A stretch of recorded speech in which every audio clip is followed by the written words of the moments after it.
Hello, I'm here today to talk with Adaias from Pillar to Post Home Inspectors. And we're going to be talking about all things home inspection so you know what to look for the next time you're looking at buying property. What are the 5 top things that you tend to look for or are the most important things for buyers at a home inspection? Yeah, so when we're doing a home inspection, it's a very thorough process. There's a lot of systems that we look through. But the 5 things that seem to concern folks the most are the foundation, the roof, the heating system, the cooling system, and the hot water heater. So hopefully we can go through today and give you guys some pointers on what to look for to make sure things are in good working condition. Excellent, thank you. All right, folks. So when we're talking about the exterior of the house, we're talking about the envelope of the home, so everything in the house that protects weather from coming in.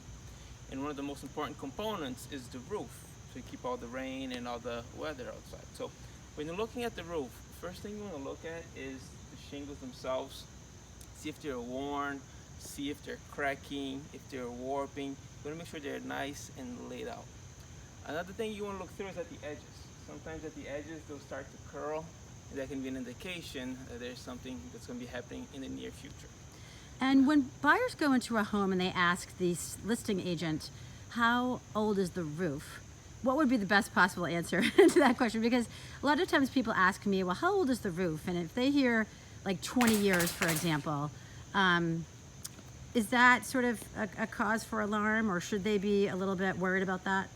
So it depends. This generally here in the area we usually see 2 types of shingles, 3 type shingles and architectural shingles.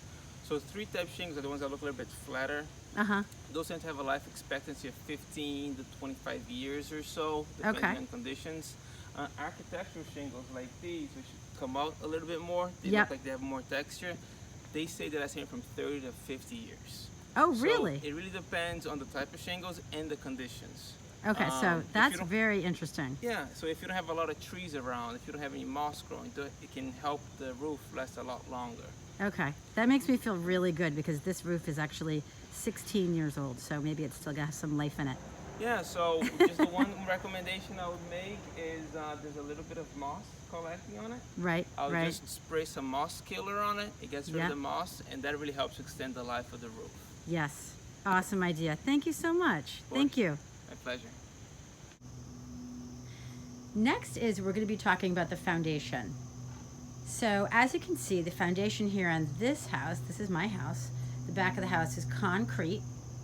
But you were saying that there's actually multiple different kinds of foundations, right? Yeah, so here in the area we can see different materials that were used, especially depending on the age of the house. We'll see concrete foundations on the newer homes. We'll also see stone foundations on older homes. We'll see brick foundations and block foundations. They all have their peculiarities, but there's a couple things you can sort of keep an eye on that runs across the board to try to have an idea if it's in good shape or not. Okay. This foundation here is in great shape. Okay. You see there are no major cracks. Yeah. Sometimes people hear the word crack in a foundation, it becomes a big red alarm. Right, right. Not all cracks are the same. So here Okay. we have a little crack. It's a hairline crack, Yep. and it's going up and down.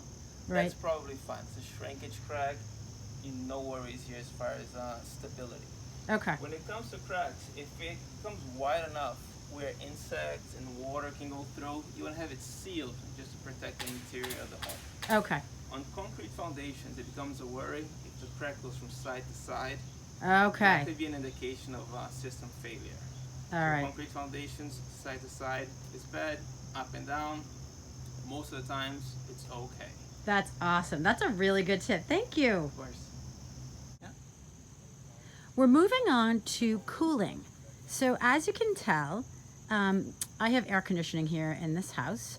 But right now there's actually 2 units because when I bought the house about 25 years ago, this unit was the one I kind of moved into. That's still kicking. And then when we did a renovation, I added on another big unit. And what are some of the things that buyers can look for though when actually examining air conditioning systems? Sure. So first thing you look for is sort of the physical condition of it. You can clearly see one that's brand new, it's in great shape. It's standing nice and straight. The base of it is nice and flat. Those are things that help actually extend the life of it. Okay. With older ones, like Maura said, they'll still work fine. If you're running it and it's working and you provide regular maintenance, you should be okay. Sometimes the foundation at the bottom will start to corrode away and they might begin to tilt. So you want to make sure they're nice and flat. That helps extend the life of it. And we'll also want to take a look at the lines running down the back. Sometimes you see that the covering might start to wear out like this. Yep, yeah. You want to make sure that's all covered up. Okay. It helps with especially in the efficiency. winter kind of thing? Oh, every time. Okay. If it's covered up, it actually helps with the efficiency of the system, Okay. which also helps with the life expectancy of it. Okay. Great. Thank you so much. Of course. All right, so now we're taking a look at the heating system of the home. In this home, the heating system and the water heating is just one system. Okay. So, which helps with maintenance. Okay. A couple of things that you want to look for. In this case here we have a boiler. So you want to look, this is called an expansion tank. Okay. So when you buy the expansion tank, give it a tap. The top needs to sound full and the bottom sound hollow. Huh. So that indicates that the system is got the right amount of pressure on it. Interesting. This right here is a pressure relief valve. So if there's too much pressure in the system, it'll start to release. Okay. Again, what you want to do is you want to look at the tip of the leg to make sure it's not turning green like a penny might turn green. Oh, right. Again, if you see that green, it indicates there's too much pressure in the system and it's letting off some extra steam, which means it needs to be maintained.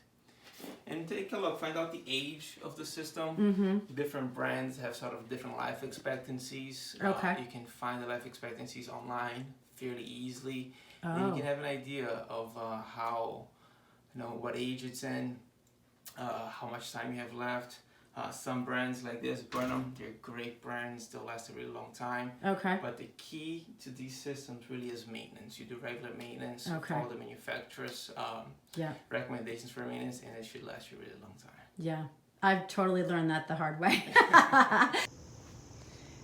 In summary, we hope you enjoyed all these tips from Adaias at Pillar to Post Home Inspectors. And even in this very hectic and busy real estate market, inspections still provide a huge value to buyers and sellers.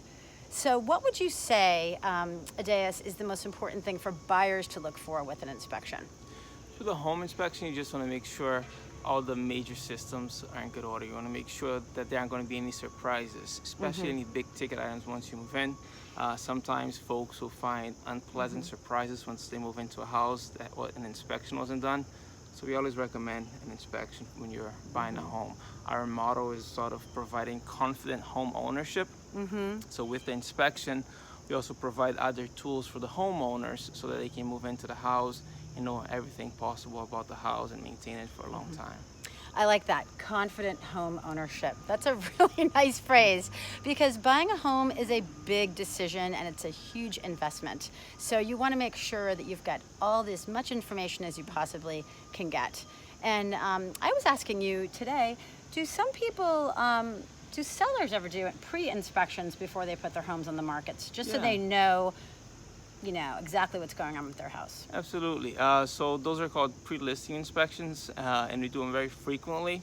The report is worded a little bit differently, and those are geared so the seller can understand really what's going on in their house, if there's anything that they want to address before the house goes on market. And also they can use what we call the summary as part of the listing, so they can share with the buyers the condition of the house, and they can say, listen, this house was professionally inspected, this is the condition it's in, it's in great condition, or these were things that we addressed to bring it up to a higher standard. Yeah, and that's such an easier way to fill out the seller's disclosure form, because there's a lot of questions that buyers have when they're looking at property. So what's the easiest way for people to get in touch with you? Sure, so you can go to our website. It's pillartopost.com/Adaias Souza, or you can give us a call at 978-232-0007. Awesome. Thank you so much. It was my pleasure. Thanks for tuning in today, guys. Have an awesome day.